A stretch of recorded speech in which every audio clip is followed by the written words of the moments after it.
What's up, everybody? So, as you know, if you've been on this channel for a while, I'd like to bring things over from Twitter every now and again, because I know not everybody that subscribes to this channel and watches these videos has Twitter. But if you don't have Twitter and you've ever thought about getting it, now's the time to get Twitter. The information that is flowing about making a murderer and convicting a murderer, since Convicting a Murderer started airing on Daily Wire Plus, the information that is coming out over there is unreal. There is so much conversation going on, so I definitely recommend you getting it. Even if you don't keep it, get it for the next little while, participate in the conversation, give me a follow at Allegedly a Show, and join in the conversation, because the information that is flowing over there is unreal.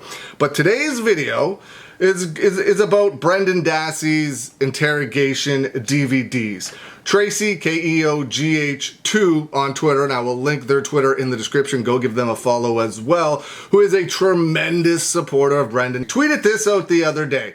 During Avery's trial and sentencing, Judge Willis reviewed Brendan Dassey's interrogation video and confession, then took the extraordinary step of writing and placing in Avery's case file a letter asking any future readers to keep the following in mind when reading Mr. Dassey's statements. And I'll put it up on the screen for you. Here's what they said. The physical and forensic evidence introduced at Mr. Avery's trial failed to provide corroborating support for a number of the allegations attributed to Brendan Dassey. As one significant example, there was no physical or scientific evidence demonstrating that Teresa Halbach was ever present in Stephen Avery's trailer. Honorable Judge Patrick Willis of Manitowoc County. And then Jerry Buting, who was one of Stephen Avery's original trial attorneys, tweeted this, quote, tweeted this in response. Note, until Avery's sentencing, Judge Willis, like the public, had never seen Brendan Dassey's interrogations. We filed the DVDs for Willis to review after Ken Kratz publicly claimed after Brendan Dassey's trial that Avery was responsible for the horrific attack described. Willis agreed. Forensics proved it false. That's pretty big.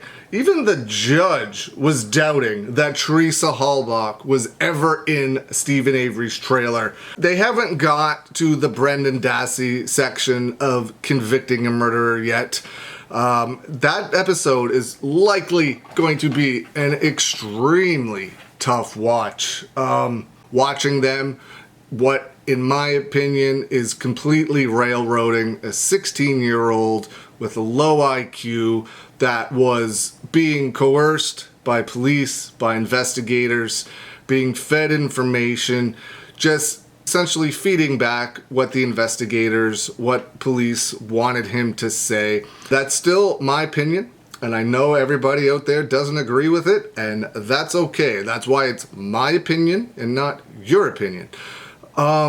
But it's extremely heartbreaking to me to watch what happened to 16-year-old Brendan Dassey. Just terrible. I don't know how the people involved sleep at night that did that to him. I feel like if it was their son, their daughter, wife, family member, friend, loved one, I have a feeling that if one of those people were in place of Brendan Dassey, that something different would have been done. It's just, it's so hard to find the words to use when describing what happened to Brendan Dassey. It's legitimately one of every parent's worst nightmares to have their child in that situation with people that you're supposed to be able to trust, with people that you're supposed to be able to go to for help. But those people are the ones that end up screwing you over and putting you in prison. Again, allegedly. But again, that's my opinion. That's what I feel, and it's heartbreaking. It's absolutely heartbreaking. Hope you're all having a good day, and I will see you again soon.